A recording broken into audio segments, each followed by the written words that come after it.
네, 모건대 경찰법학과 학생 여러분, 안녕하세요. 경찰 행정법 총론을 중간고사 이후부터 강의하게 된 전민형입니다. 네, 지난 시간에 오리엔테이션 성격의 강의를 했었고요. 네, 여러분들 다 잘 수강하신 거 확인했습니다. 이제 본격적인 진도를 나가는데요. 이제 첫 파트로 나가는 게 바로 행정행위라는 개념입니다. 여러분들 민법도 배우셨을 거예요. 다 그 커리큘럼 보니까 민법이 있더라고요. 거기서 처음에 뭐 배웁니까? 법률 행위라는 걸 배우죠. 네, 그 바로 법률 행위에 대응하는 게 우리 행정법에서 배우는 행정 행위라는 내용입니다. 이 표 아주 홍정선 교수님께서 잘 정리를 해주셨어요. 별이 더 많이 예쁘네요. 네, 좀 익숙해지는데 시간이 걸리겠어요. 자, 이 행정 행위라고 하는 게 법률 행위적 행정 행위와 준법률 행위적 행정 행위로 나뉜다. 이 행정법이 민법을 잘하시는 분들이 또 행정법을 잘해요. 이게 공법이어서 뭐 헌법을 잘해서 행정법을 잘하나요? 이런 게 아니라 민법적인 센스가 있는 분들이 행정법을 아주 잘하십니다. 그래서 그 민법에서도 뭘 배우나요? 법률 행위와 준법률 행위라는 게 있다. 우리 법학에서 자주 나오죠. 뭐뭐라는 거 하고 준 뭐뭐뭐. 근데 막상 그게 뭐였지? 이렇게 하시면 딱 떠오르긴 좀 쉽지가 않으실 겁니다. 자, 그래서 먼저 법률 행위라는 걸 보게 되면 법률 행위란 의사 표시에 따라서 법률 효과가 그대로 발생하는 행위를 말해요.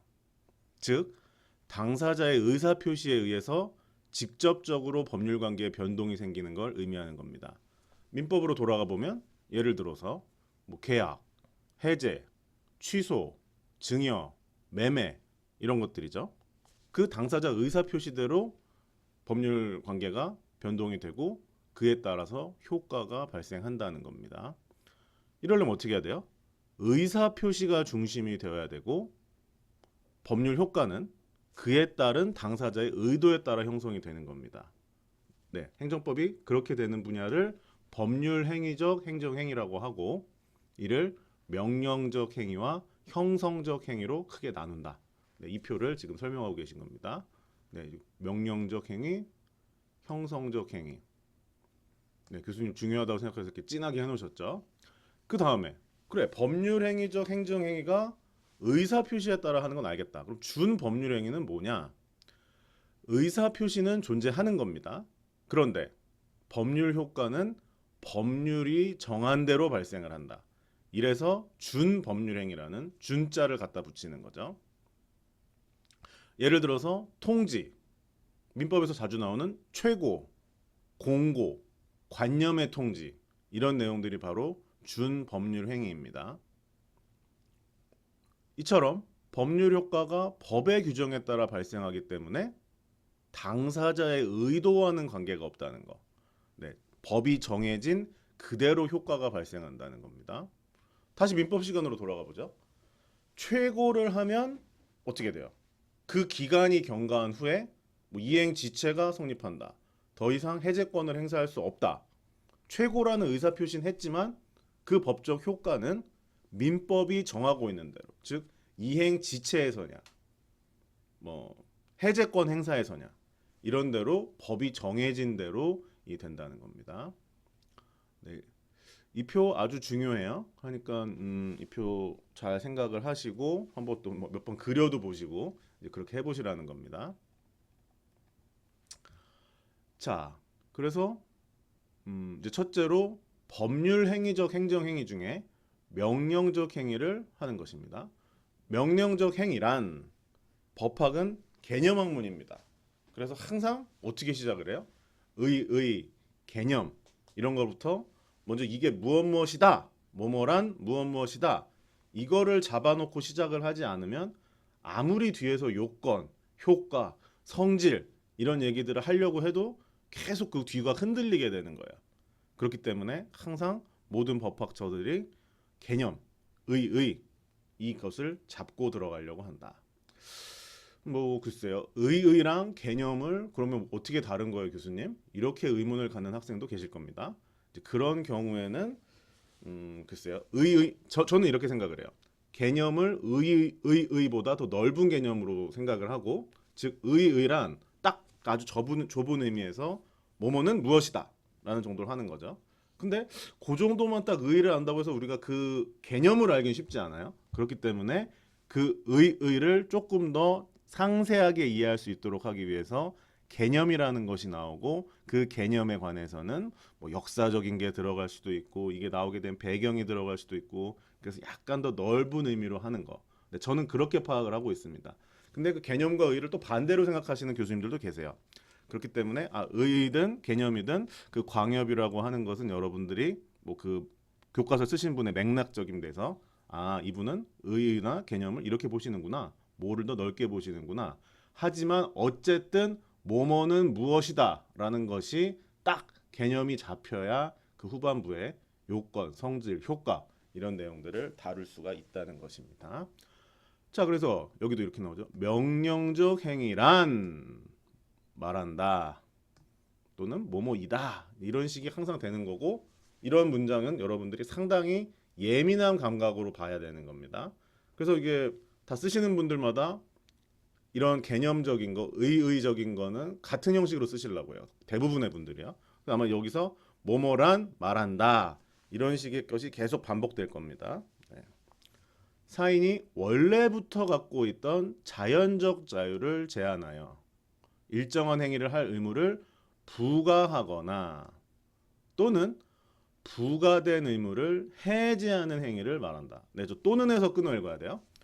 사인이 원래부터 갖고 있던 자연적 자유, 즉 국가 고권을 생각하기 이전에 개인들은 다 자유로운 상태에 놓여 있었겠죠. 그런데 그 자유로운 상태가 이 국가라고 하는 것이 출현함으로써 필연적으로 제한을 가할 수밖에 없다는 겁니다. 네, 거기서 이 명령적 행위라는 것이 출현을 하게 되는 것이죠. 또는에서 이렇게 끊어놓은 이유는 그렇지만 또 그렇게 자연적 자유를 제한하기 위해서 어떤 이제 의무적인 부과로 자유가 제한될 수밖에 없죠. 그런데 그 부과됐던 의무가 뭐 저기까지 굳이 제한할 필요는 없다. 네, 이렇게 됐을 때는 또 해제하는 것도 있을 수 있다는 겁니다. 근데 그 해제도 명령적 행위로 명령적 행위를 통해서 이루어진다는 겁니다. 자, 그래서 하명, 허가, 면제 여기서 이렇게 나오죠. 이렇게 세 가지 종류가 있다. 그러면서 이제 다음 장에서 이 세 가지 개념을 설명하겠죠. 다음 페이지로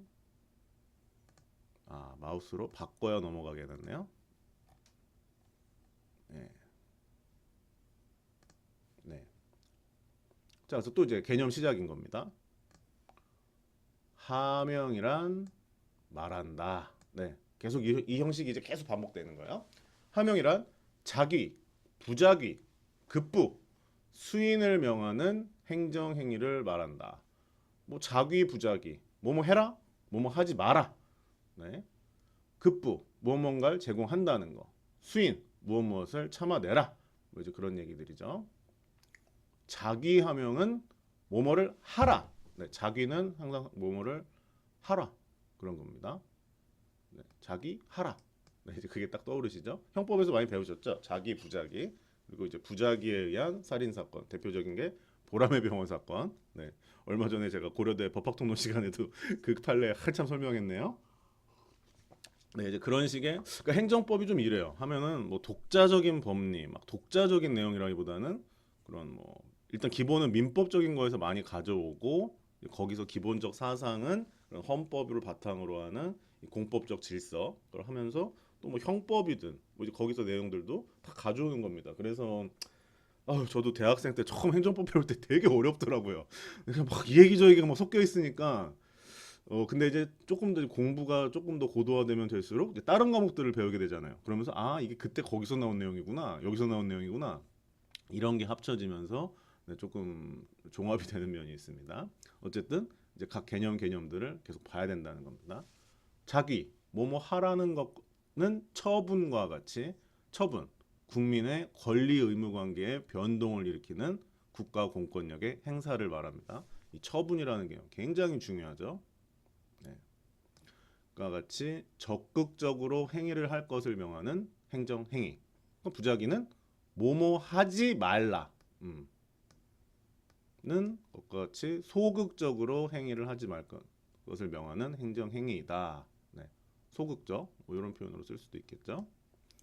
급부하명이란 세금 100만 원을 납부하라는 처분과 같이 급부행위, 즉 납부행위를 명하는 행정행위이다. 수인하명이란 참을 것을 명하는 처분. 네, 이 수인이라는 뜻 자체가 참아라. 네, 그걸 명하는 처분이라는 겁니다. 예컨대 아래에서 보는 소방의 화재 조사에 관한 법률에 따라서 관계 공무원이 그 권한을 표시하는 증표를 제시하면 관계인은 관계 공무원의 출입과 조사를 참아야 한다. 네.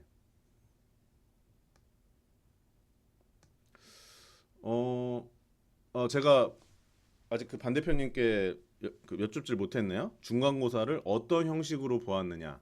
네, 그 형식에 맞춰서 뭐 기말고사도 갑자기 생뚱맞게 나가면 여러분 당황스럽겠죠. 그러니까 최대한 그 중간고사 난이도, 중간고사 형식에 맞춰서 제가 잘 준비를 할 거고요. 글쎄요, 뭐 객관식 문제를 내셨나 안 내셨나 모르겠는데 뭐 이런 식의 객관식 문제. 다음 중 하명의 종류가 아닌 것은 얼마 내기 좋습니까? 자기하명, 부자기하명, 급부하명, 수인하명, 뭐 5번 약간 그럴듯한 걸로 뭐 만들어가지고 네, 그런 식으로 내는 게 전형적인 문제죠. 네, 하는데 뭐 만약에 그 전임 교수님께서 뭐 객관식 문제 같은 거 안 냈다 이러실 경우에는 네, 저도 내지 않고 아무튼 중간고사를 어떻게 보셨는지 제가 정확하게 확인을 한 다음에 그 유형과 똑같이 네, 그 난이도 똑같이 네, 그렇게 내겠습니다. 자, 우리가 처음에 자연적 자유 이게 가장 중요한 개념이라고 했죠. 그러면 헌법 제 37조 2항에 근거해서 반드시 법령의 근거를 필요로 한다. 네, 그게 뭡니까? 법치국가 원리의 표현인 거죠. 법적 근거가 없이 개인의 자유를 제한하고 의무 부과하는 건 불가능하다는 겁니다. 우리가 봤던 지금 여러 가지 의무, 자기 의무, 부자기 의무, 급부 의무, 수인 의무를 발생시키는 거죠. 근데 의무에는 항상 어떻게 돼요? 의무를 이행하지 아니하면 행정상 강제 집행이 따르게 된다. 네. 그것이 일반적이다. 네. 왜 이런 표현 쓰시냐? 또 항상 그렇진 않다는 거죠. 네. 법학에서 단정적인 표현은 잘 안 씁니다. 왜냐? 항상 예외가 있거든요. 네, 그렇기 때문에 근데 반대로 뭔가 이런 홍정성 교수님 같은 행정법 대가가 반드시 뭐뭐시다. 꼭 이렇게 된다. 이런 식의 표현은 예외가 없다고 봐도 무방해요. 네. 법학자들이 그런 단정적인 표현을 쓸 때는 예외가 없다는 그런 부분이기 때문에 그런 표현을 쓰는 겁니다. 그렇기 때문에 이제 그런 것도 캐치하는 어떤 센스가 있으면 좋죠. 위법한 하명으로 권리가 침해된 자는 취소 소송이나 무효 소송 등을 제기해서 위법 상태를 제기할 수 있고 손해배상 청구 소송을 제기해서 손해를 배상받을 수 있다. 네, 아주 법학의 일반 법리죠. 취소 소송, 무효 소송 거기에 따르는 불법행위 손해배상 청구 소송. 여러분 위법과 불법에 대해서도 조금 궁금하실 수 있어요. 위법이라고 하는 것은 관계 개념이에요. 즉 무엇이 법 상태를 배신했다라고 하는 그 위법 그 위법이라는 관계 개념을 설명하는 겁니다. 그럼 불법이라는 건요. 그 질을 설명하는 것입니다. 즉 불법은 무슨 행위가 더 크다. 불법이 더 적다. 이런 식으로 표현하는 게 맞아요. 그런 표현 할 수 있습니다. 그런데 위법이 크다. 위법이 작다. 이런 말 틀린 말입니다. 그런 말 쓸 수가 없는 말이야. 즉 위법은 아무리 불법이 크든 불법이 작든 모두 다 그냥 위법한 겁니다. 즉 관계 개념. 그렇지만 불법이라는 건 이런 질적 개념이라는 거. 법학과니까 상식적으로 알고 계시면 굉장히 좋습니다. 자, 이제 다음으로 허가. 다시 한번 표로 올라가죠. 이렇게 보는 게 저는 중요하다고 봐요. 자, 법률행위적 행정행위, 준법률행위적 행정행위. 거기서 첫 번째로 명령적 행위를 보는데 우리가 방금 하명을 받고 그 다음 허가로 넘어간다는 겁니다. 이런 식으로 제가 맨 처음에 일부러 이렇게 목차는 다 해놨습니다. 여러분들도 이제 법학계 공부하셨을 테니까 아시겠지만 법학은 목차가 굉장히 중요해요. 즉 목차가 얼마나 잘 발달되어 있냐에 따라서 이 책이 좋은 기본서냐 아직은 좀 미흡한 기본서냐 이게 갈립니다. 왜? 법학이 얼마나 방대합니까? 여러분 책 보시면 그냥 뭐 기본으로 1000페이지 다 이렇죠. 근데 그 내용들 우리가 모두 다 세밀하게 알면 좋겠지만 쉽지 않다는 겁니다. 그렇기 때문에 그 방대한 내용을 얼기설기하게라도 이 머릿속의 기억을 확대시켜주는 그물망 같은 게 필요해요. 즉 머릿속에 막 물을 붓습니다. 근데 물 부으면 어떻게 돼요? 쭉 빠져나갈 수밖에 없죠.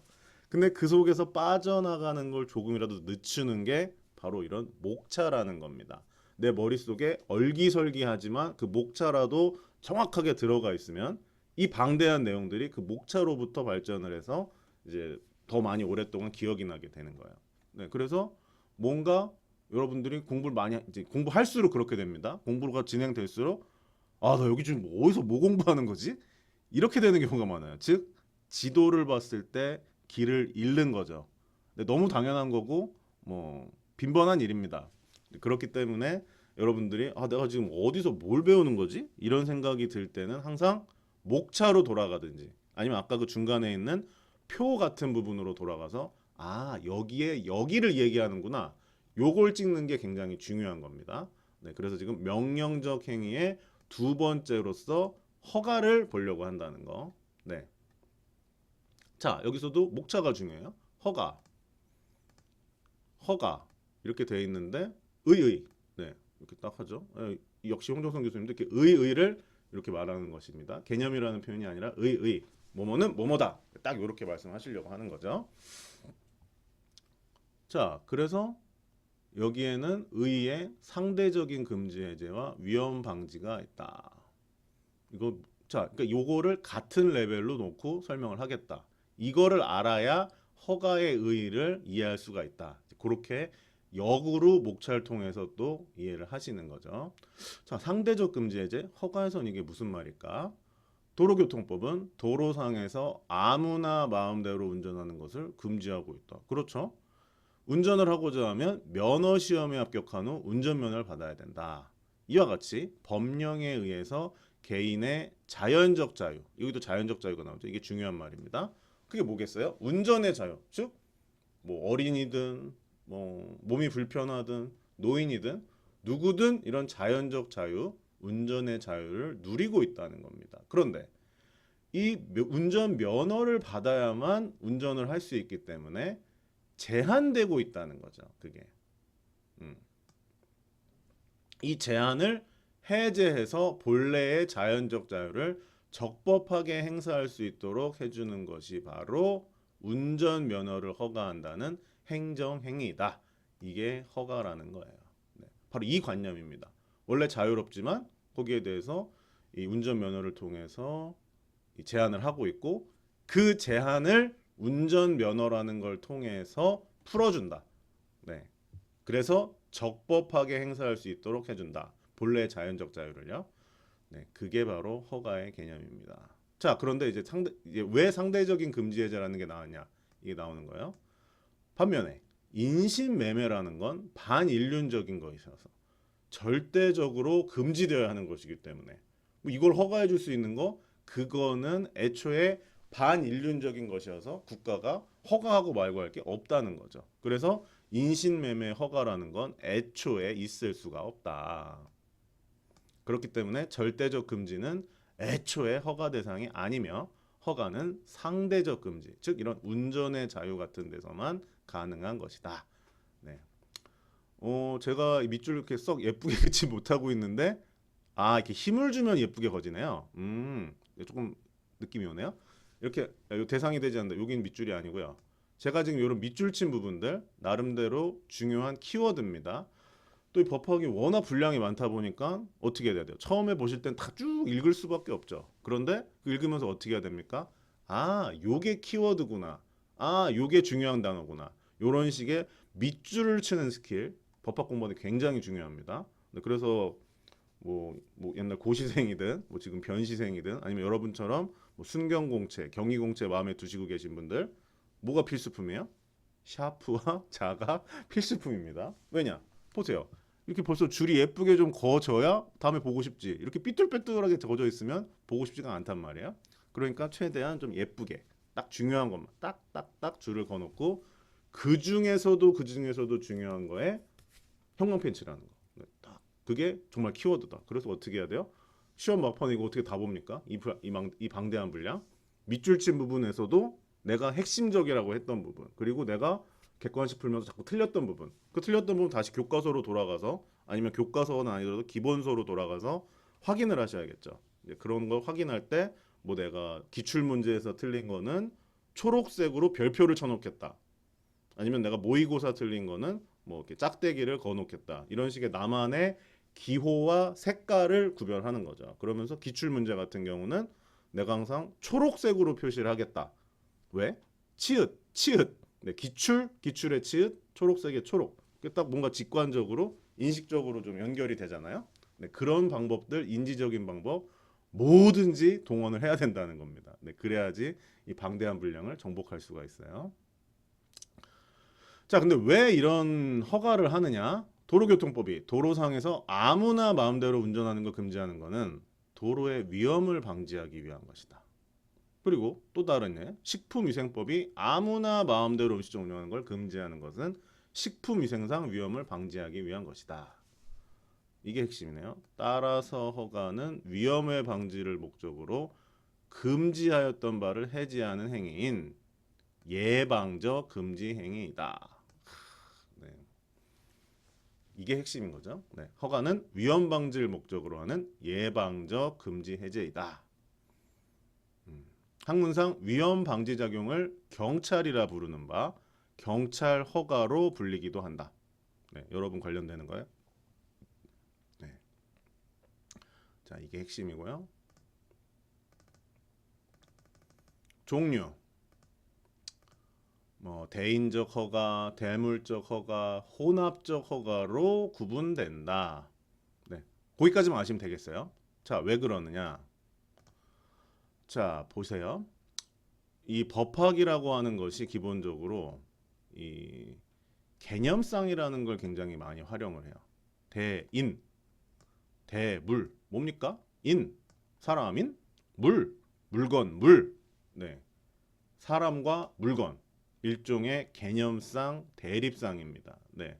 이런 식으로 인적 요건, 물적 요건, 절차적인 거, 실체적인 거, 형식적인 거, 실질적인 거 이런 식의 개념 정의들을 숱하게 보셨을 겁니다. 네, 보셨을 거고 이제 그 속에서 뭐가 나와요? 일종의 변증법적인 게 나오는 거예요. 즉 뭔가 개념적인 거 그리고 개념적인 건 대부분이 대립적인 것들을 씁니다. 예, 그 대립적인 것들 속에서 뭔가 정반합적 변증법이 일어나는 거. 여러분 보다 보면 학설도 어떻게 돼요? 소극설, 적극설. 일단 뭐가 나와요? 절충설. 그렇죠? 소극설의 좋은 내용들, 적극설의 좋은 내용들. 그러면서 소극설의 단점들, 적극설의 단점 빼고 그걸 융합해가지고 절충설이 나오는 겁니다. 뭐 절충설이 근데 항상 다수설이 되는 건 아니죠. 그렇지만 이 법학이 어떤 하나의 개념 그리고 그 개념에 대립되는 또 다른 개념 그리고 그로부터 뭔가 변증법적인 걸 내는 거 그게 전형적인 예라는 거죠. 그렇기 때문에 여기서 대인적 뭐겠어요? 사람에 대한 대물적 물건에 대한 혼합적 이거 섞어 놓은 거 이렇게 딱 보고 가시라는 거예요. 그게 또 법학을 공부하는 스킬입니다. 자, 네. 그래서 그 얘기요. 대인적 허가, 대물적 허가, 혼합적 허가 그 얘기입니다. 이 정도는 그냥 쭉 읽어서도 될 수가 있는 거예요. 이 정도는 의미가 있죠. 왜 이렇게 구별하느냐? 허가를 대상에 따라 대인적, 대물적, 혼합적으로 하는 것은 허가 대상의 양도성과 관련해서 의미를 갖는다. 이런 문제도 가능하겠네요. 왜 이렇게 구별을 하는지 서술하시오. 뭐 이런 문제, 간략한 뭐 주관식 문제도 가능하겠죠. 그럴 때 허가 대상의 양도성과 관련해서 의미가 있기 때문이다. 이렇게 답안지 쓰는 게 된다는 거죠. 네, 예를 들어서 운전면허나 의사면허 같은 대인적 허가, 즉 그 사람에게 해줬다는 겁니다. 양도와 친하지 않다. 친하지 않다. 네, 우린 친하지 않은 사이야. 뭐 이제 그런 얘기가 아닙니다. 그 일상생활은 그런 얘기죠. 그런데 이제 법학에서 모모와 친하지 않다. 요새 잘 쓰진 않는 말인데 반갑네요. 오랜만에 보니까. 네, 그래서 모모와 친하지 않다. 이거는 이 대인적 허가에 안 맞는다. 이제 그 얘기를 하는 거죠. 네, 의사가 죽었다. 그 의사 자격이 자녀에게 이전하지 않는다. 내가 죽었다. 내 운전면허 효과가 내 자녀에게 가지 않는다. 근데 건축 허가와 같은 대물적 허가는 대상 물건을 양도하면 그 효과가 함께 이전이 돼야겠죠. 네, 그래야지 그 건축을 이어서 할 수 있는 거 아니겠습니까? 혼합적 허가의 경우에는 한마디로 말할 수 없다. 음, 네, 그렇다는 거죠. 네, 일반적으로 말해 주관적 요건을 구비한 자에 대한 양도의 경우에는 허가의 효과가 이전된다. 네, 그 주관적의 개념상 대립상 뭐예요? 객관적. 네. 그렇지만 이제 주관적으로 내가 이거를 그 주관적 뭡니까? 내 의사가 중심이라는 거잖아요. 내 뜻이 중심이라는 거잖아요. 그렇기 때문에 그 뜻이 이거를 양도하겠습니다라는 게 있다면 대부분 허가의 효과가 이전된다. 이제 그 얘기를 하는 겁니다. 하시는 거예요. 네.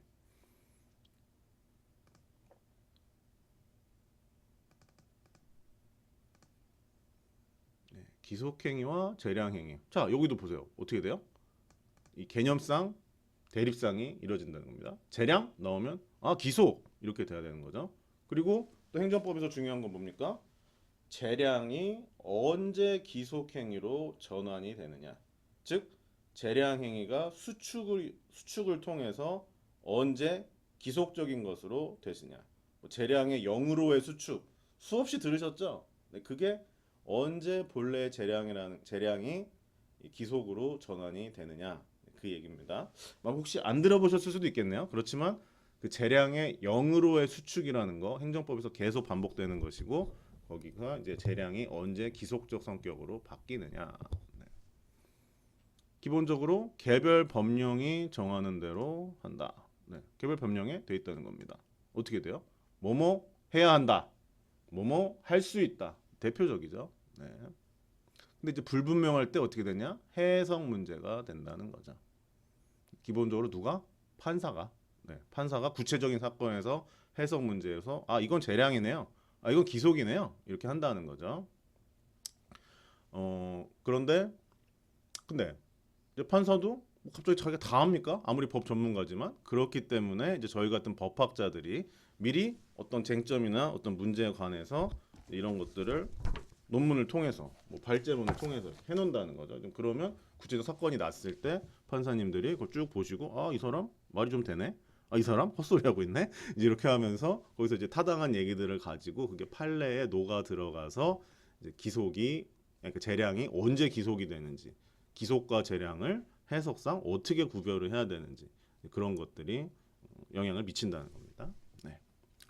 자, 여기 나오는 거 구체적인 예들이고요. 명령적 행위와 형성적 행위. 자, 다시 아까 그 표로 올라가죠. 자, 이 표가 그만큼 중요하다는 겁니다.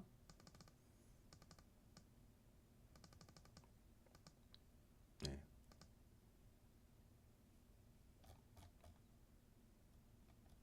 네, 명령적 행위와 형성적 행위. 네, 여기서 있죠. 자, 이게 뭐냐? 명령적 행위란 국민의 권리 의무에 직접적인 영향을 주는 행정 행위입니다. 일방적으로 국민에게 의무를 부과하거나 권리를 부여하는 거. 네, 권리 의무. 이게 어떻게 보면은 그 반대 개념이지만 권리도 부여할 수 있고 의미도 부여할 수 있다는 거. 이걸 통틀어서 뭐라고 하느냐? 국민의 법적 지위에 변동을 준다. 네, 그거를 명령적 행위라고 한다는 겁니다. 예를 들어서 과세 처분, 영업 정지 명령, 남성들 제일 두려워하는 징지 명장 발부, 이행 강제금 부과. 일단 예로는 그런 것들이 떠오르네요. 네, 그런 예들을 가지고 이제 명령적 행위가 된다는 겁니다. 특징이 국민에게 법적 효과, 즉 권리 의무를 강제로 부여한다. 그렇기 때문에 어떻게 돼요? 강제성. 상대방의 동의 없이 효력이 발생한다. 저 군대 가기 싫은데요? 이러면 안 통한다는 거죠. 자, 그 다음에 형성적 행위. 새로운 법률 관계를 설정하거나 기존의 관계를 소멸, 변경시키는 행위를 말합니다. 특정인의 법률 관계를 형성하는 데 목적이 있기 때문에 국민의 권리 의무를 새롭게 창설, 변경, 소멸시키는 것입니다. 이제 이 대표적인 예가 영업 허가. 예, 그렇죠. 영업 허가가 형성적 행위 대표적인 예예요. 그다음에 뭐 귀화 허가, 방금 봤던 운전면허 취득, 뭐 국적 상실 허가 이런 것들이 형성적 행위의 대표적인 예들입니다. 자, 이 특징은 행정청의 행위로 새로운 법적 지위가 만들어지는 겁니다. 아까 봤던 건 권리 의무를 창설하는 거였죠. 그렇기 때문에 이 형성적 행위 같은 경우에는 상대방이 원하는 경우에만 신청하는 경우가 많다는 거. 네, 원할 때 신청해서 그 신청을 통해 이 형성적 행위가 이루어진다는 거죠. 그래서 영업허가 내주세요. 저 귀화하고 싶어요. 저 운전면허 따고 싶어요. 이렇게 된다는 겁니다. 자, 이 명령적 행위와 형성적 행위. 전통적 견해와 판례는 허가를 예방적 차원에서의 금지를 해제해서 자연적 자유를 되돌려줄 뿐이라고 한다. 그렇지만 허가가 새로운 권리를 설정하는 행위, 즉 형성적 행위라는 견해도 있다. 즉 아까 표에서는 그렇게 했지만 여기에 대해서 명령적 행위인지 형성적 행위인지 학설 대립이 있다는 거죠. 그렇지만 오늘날의 다수 견해는 허가가 소극적으로는 금지를 해제하는 의미, 즉 명령적 행위의 의미도 같고 적극적으로 법적 지위를 창설하는 의미, 즉 형성적 의미도 갖는다고 본다. 나도 삼의 견해가 타당하다고 생각한다. 이렇게 말씀하셨다는 거죠. 즉 이 명령적 행위와 형성적 행위가 두 측면이 다 있다는 거. 네, 그렇게 설명을 하시는 겁니다.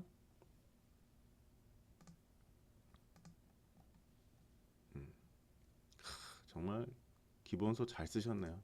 정말 전형적인 법학 그 목차 그 따라서 딱딱 쓰신 겁니다. 요건과 효과. 네, 뭐예요? 성질, 요건, 효과, 평가. 딱 이렇게 하는 게 기본적으로 가장 전형적인 법학 교과서죠. 이 대가가 아무나 되는 게 아닙니다. 자, 허가에 관해 규정하는 법령을 보면 내용이 아주 다양하다. 그렇지만 그것은 모두 위험성, 신뢰성, 전문성의 세 가지에 관련된 것이다. 이렇게까지만 아시면 충분합니다. 자, 그러면 어떤 효과가 나오느냐? 이 위험성, 신뢰성, 전문성의 요건을 갖춰야 된다는 거죠. 어떤 효과가 나오느냐? 법률상 이익으로서 기본권 회복. 원래의 그 자유적인 지위가 회복이 된다는 겁니다. 이게 법률적인 이익인 거고 반사적 이익, 경영상 이익이라는 거예요. 자, 제가 개념상 대립상 얘기 많이 하고요. 제 수업에서 항상 이 얘기 합니다. 학생들이 보면 뭐 가끔 보면 끄덕끄덕 하는 것 같아요. 근데 저는 그게 핵심이라고 봅니다. 네, 그래서 계속 반복이 될 겁니다. 여기서도 바로 그래요. 법률과 반사적 이익, 이게 뭡니까? 다른 표현으로 하면 사실적 이익이라는 거예요. 네, 즉 규범과 사실. 여러분들 여러 법학 수업에서도 많이 다루셨죠?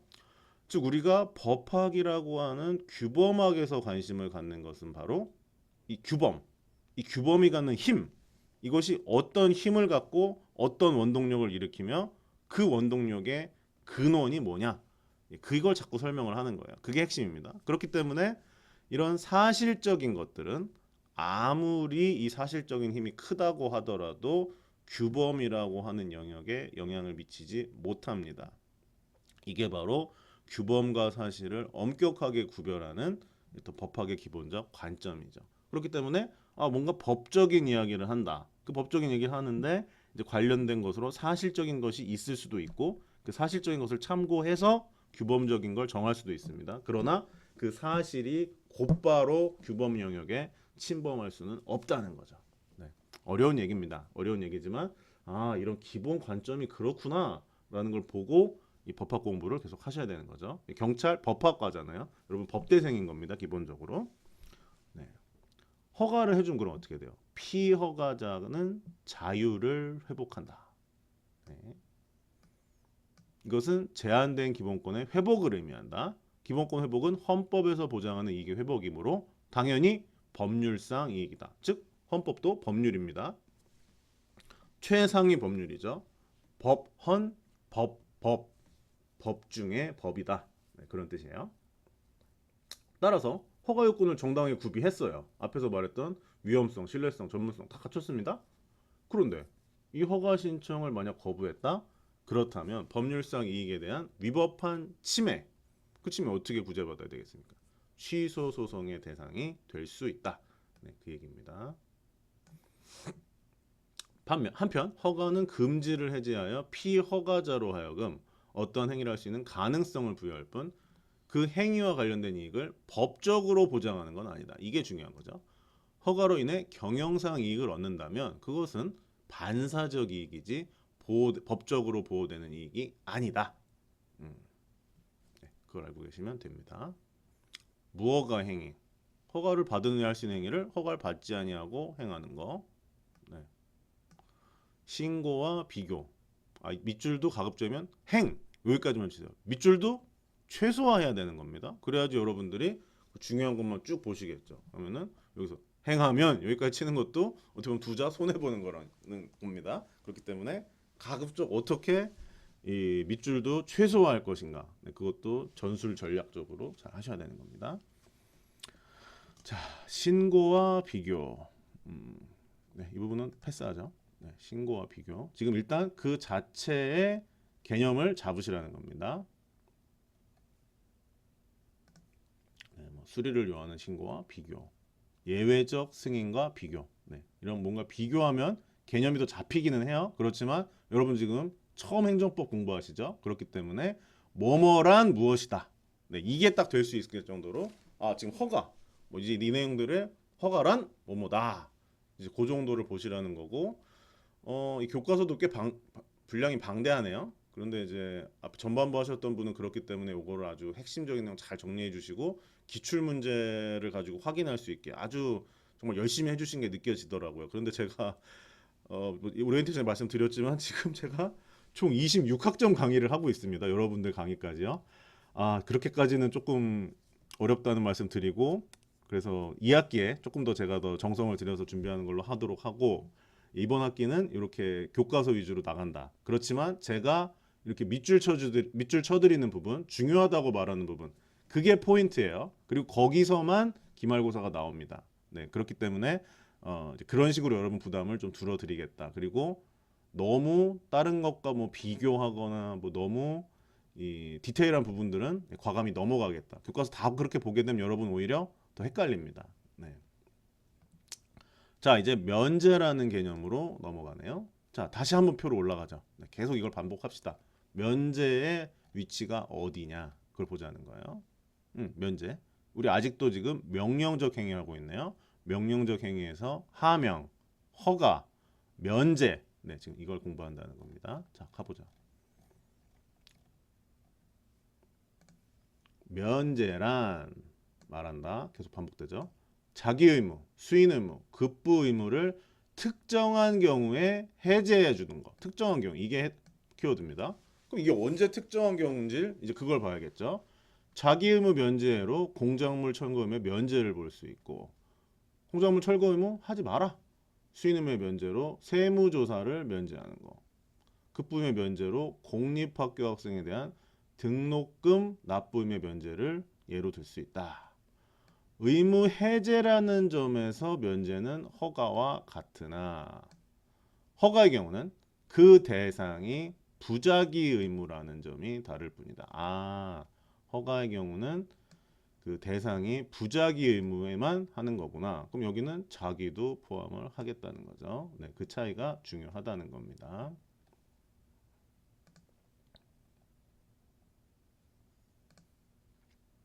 자, 그다음 형성적 행위. 자연적 자유의 회복이 아니라 사인에 대하여 특별한 권리 능력 기타 법적 지위를 설정 변경 박탈하는 행위. 자연적 자유, 원래 갖고 있던 걸 회복하는 게 아니라 특별한 권리, 능력, 기타 법적 지위를 설정, 변경, 박탈하는 것이다. 형성. 기본적으로 뭘 만들어준다. 뭘 창설해준다. 그런 얘기잖아요. 네, 그렇기 때문에 특별한 권리, 능력, 기타 법적 지위를 설정, 변경, 박탈하는 행위이다. 네, 직접 상대방을 위한 행위, 타자를 위한 행위로 구별된다. 상대방을 위한 행위, 권리 설정 행위. 여객 자동차 운수사업법에 따른 자동차 운수사업 면허를 받은 운수사업을 독점적으로 경영할 수 있는 독점적 경영권을 취득한다. 이게 권리 설정 행위의 대표적인 것이고, 네, 그게 이제 상대방을 위한 행위, 형성적 행위의 대표적인 예라는 겁니다. 연대 앞을 기점으로 서울대 앞을 종점으로 하는 버스 운송사업 면허를 받아 버스 운송사업 경영. 네. 을 하는데 을이 버스 운송사업 면허를 받지도 않고 갑과 같은 노선으로 버스 운송을 하였다면 을은 갑의 독점적 경영권을 침해한 것이다. 그럼 어떻게 해요? 그 침해의 피해 배상을 요구할 수 있다는 거죠. 특정인에게 특정한 권리, 반복되네요. 특정인, 특정한 권리, 설정한 행위를 권리 설정 행위라고 하는데 이를 뭐라고 하냐? 특허. 네, 특정인에게 특정한 권리.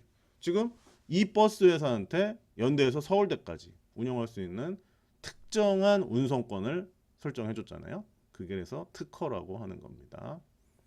특징. 특허는 언제나 출원을 전제. 언제나 이런 표현 잘 안 쓴다는 거예요. 근데 예외가 없다는 거죠. 그렇기 때문에 이런 거를 예민한 감각으로 보셔야 된다. 허가는 아까 우리가 봤지만 신청 없이 발령되는 경우도 있다. 예를 들자면 통행금지 해제로서 통행허가. 아주 예외적인 거지만 그리고 지금으로서 상상하기가 어렵지만 이런 경우도 있다는 겁니다. 그렇지만 특허는 신청 없이 발령되는 경우 없다. 특허는 언제나 특정인을 상대방으로 한다. 특허가 협력을 요하는 행정행위인가 아니면 공법상 계약인가에 따라 견해 대립이 있었으나 오늘날에는 협력을 요하는 행정행위, 즉 신청을 요한다는 거죠. 신청 없이 안 된다 그랬잖아요. 네, 그렇게 보는 게 일반적이다. 만약에 명문 규정이 없다면 특허는 재량행위이다. 특별한 자에게 특별한 권리를 창설해 주는 거잖아요. 그러니까 재량행위적인 거, 즉 기속행위로 내가 저 사람한테 저 특정한 권리를 반드시 해줘야 된다. 이렇게 될 수가 없다는 겁니다. 자, 좀 보이시죠? 아직 안 보이실까요? 네, 안 보이셔도 됩니다. 네, 자 이렇다는 거예요. 기본권 회복 경영상의. 앞에서 봤는데 그랬잖아요. 봤는데 여기 뭐가 달라요? 이 경영상 이익조차도 여기서는 법률상 이익이라는 거예요. 이 개념상 대립상으로 보는 게 조금 이해가 되실까요? 그러니까 하면서 이 구도 속에서 뭔가 또 같은 거 다른 걸 바꿔 넣으면서 그렇게 되면 개념이 확장되는 경우들이 또 많아요. 그렇기 때문에 애초에 어떻게 개념상 대립상이 잡혀 있구나 이걸 머릿속에 딱 정확하게 넣어놓으면 그 다음 단계에서 요것만 갈아 끼면 되는구나 이런 것들이 많단 말이에요. 그런 식으로 공부를 하셔야 되는 거죠. 특허로 소극적으로 상대방은 자유를 회복한다. 제한된 기본권 회복을 의미한다. 계속 반복되네요. 쭉쭉쭉. 네, 취소소송 대상이 된다. 다만 특허가 재량 행위인 경우에는 무하자 재량 청구권이 이 문제된다. 네. 특허가 재량 행위로 됐을 때는 기본적으로 재량 행위라 그랬죠. 거기서 무하자 재량 행사 청구권 이 문제가 될 수가 있다는 겁니다. 경영상 이익, 법률상 이익, 특허로 인해 적극적으로 새로운 힘이 발생한다. 네, 이게 중요한 거예요. 새로운 힘 발생. 새로운 법적인 힘이 발생. 네. 따라서 행정청이 경쟁자인 제3자에게 위법하게 특허를 하면 경쟁자는 이를 행정쟁송으로 다툴 수 있다. 이게 무슨 말일까? 예컨대 갑이 연대에서 서울대까지 면허를 받아서 하고 있는데 행정청이 요건이 미비된 을에게 위법하게 을과 동일한 노선의 버스 운송 면허를 했다. 그럼 어떻게 되겠어요? 갑은 행정청을 피고로 하여 을에 대한 버스 운송 면허의 취소 소송을 제기할 수 있다. 이 표. 잘 정리가 돼 있고 허가와 특허의 비교. 네, 요 지금까지 내용들을 핵심적인 것들을 나왔다는 겁니다. 특허 딱 하면 버스 운송 사오면 딱 떠오르는 게 제일 중요해요. 적극적 복리 증진, 재량 행위 성격이 강하다는 거, 형성적 행위로 이해되고 있다. 비교 행위의 효권, 네, 자유의 회복, 경영상 이익, 법률상 이익, 반사적 이익이라는 겁니다. 네, 뭐 이런 얘기들 넘어가죠. 자, 타자를 위한 행위, 인가부터 좀 쉬었다 하겠습니다.